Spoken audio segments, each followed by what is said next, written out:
Mes bien chers frères, Dieu a tellement aimé le monde qu'il a donné son Fils unique afin que quiconque croit en lui ne se perde pas mais obtienne la vie éternelle. C'est Jésus lui-même qui dit cela. Il dit « Dieu a tellement aimé le monde », c'est la raison, c'est l'ultime raison, le motif même de la venue dans le monde de Dieu incarné, qui s'est fait homme. Et déjà cela a été révélé dans le désert, bien que voilé, par le serpent d'airain de bronze attaché à un mât. Les Hébreux récriminaient sans cesse contre Dieu, et voilà qu'il y a eu des serpents à la morsure brûlante qui piquaient les Hébreux et ils mouraient les uns après les autres. Et Moïse crie au Seigneur, « Seigneur, interviens, le peuple va être décimé. » Et Dieu lui dira, « Mets un serpent de bronze sur un mât, et tous ceux qui le regarderont seront sauvés. » Jésus utilise cette image du serpent de bronze que Dieu avait demandé à Moïse d'établir dans le désert pour manifester que c'est lui, le serpent de bronze. De même, il faut que le Fils de l'homme soit élevé pour que tout homme puisse aller à lui s'il croit en lui. Ainsi, les serpents, qui rappellent le serpent de la Genèse, symbolisent le péché. Les hommes récriminent contre Dieu, ils pêchent contre Dieu. Et voilà qu'on met un serpent de bronze sur un mât et on le regarde, tout rentre dans l'ordre, le peuple est sauvé. Et le serpent de bronze, c'est l'image du Christ. Alors pourquoi Jésus a été comparé à un serpent? Parce qu'il a été fait péché pour nous. Il a pris tous les péchés de tous les hommes, de tous les temps. Il est devenu l'abomination de la désolation. Il a voulu rendre les hommes justes devant le Père. Donc il a pris tout sur lui. En prenant tout sur lui, dans sa propre mort, il détruit la racine même de la mort, qui est le péché, qui a été introduit dans le monde par le diable, afin de donner le salut aux hommes. Mes chers amis, Jésus annonce clairement la couleur. Dieu aime tellement le monde que c'est lui qui va établir la paix dans les cœurs, qui va rendre les hommes justes devant le Père, et que s'ils croient en lui, ils obtiendront le salut. Effectivement, il y a deux choses. Tout d'abord, Dieu aime le monde plus que tout, dans son Fils bien-aimé. Il est prêt à aller jusqu'au bout de l'extrême limite, de donner sa vie sur la croix, pour tous les hommes sans exception. Son amour n'a aucune limite, il est infini.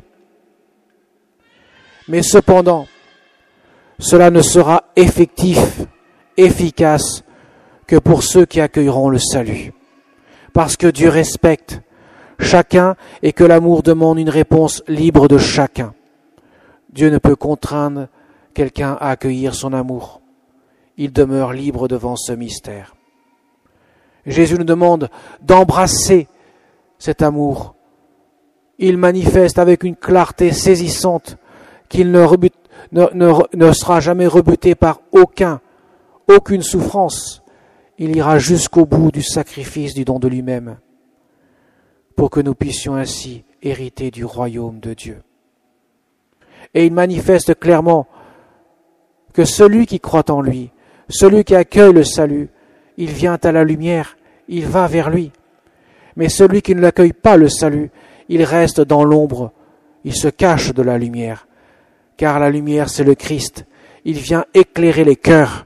Il vient leur apporter la liberté des enfants de Dieu, parce que la vérité rend libre, l'amour saisit les cœurs par sa puissance, par sa miséricorde, pour régner en eux. alors que celui qui refuse l'amour de Dieu, eh bien, vit dans l'ombre, non seulement l'ombre par rapport à Dieu, mais aussi l'ombre par rapport à lui-même. Il ne sait plus qui il est, il devient esclave du péché et il s'enfonce dans la mort. Voilà pourquoi Jésus prend ces deux signes que sont la lumière et l'ombre, les ténèbres, qui signifie que l'homme refuse ce pourquoi il a été créé. Mes chers amis, nous avançons sur ce chemin qui nous conduit au calvaire, au Golgotha, pendant ce carême, où nous apprenons à nous dépouiller de nous-mêmes, à nous laisser revêtir par la puissance de la miséricorde de Dieu. Nous apprenons à nous laisser peu à peu revêtir du Christ, parce que le Christ va habiter notre cœur pour le transformer, pour lui donner le germe de l'éternité. Demandons, Seigneur, avec l'intercession du cœur immaculé de Marie, celle qui progresse sur le chemin jusqu'au Golgotha avec son Fils bien-aimé, qui accompagne son Fils dans le cœur à cœur, dans le mystère d'une contemplation inégalée, et qui sera donnée comme mère au pied même de la croix, au moment suprême où Jésus va établir la paix de Dieu avec l'humanité, la paix dans son cœur meurtri à cause de nos péchés, mais cicatrisé par la puissance de sa divine miséricorde. Demandons à notre Mère du ciel, elle qui nous a dit à 150 ans, « Mon Fils vous exaucera en peu de temps, si vous priez. Priez mes enfants, mon Fils exaucera, mon Fils se laisse toucher. » Et qu'est-ce qu'il va exaucer? Il va exaucer notre salut. Si nous nous réfugions dans la prière, si nous lui offrons notre cœur, il nous donnera le salut auquel nous aspirons tous. Car quand nous prions, nous demandons au Seigneur l'Esprit Saint, nous demandons le salut, nous demandons son amour. Demandons cela au Seigneur, avec un cœur conscient, marchant sur ce chemin qui nous conduit à l'héritage de la vie éternelle. Amen.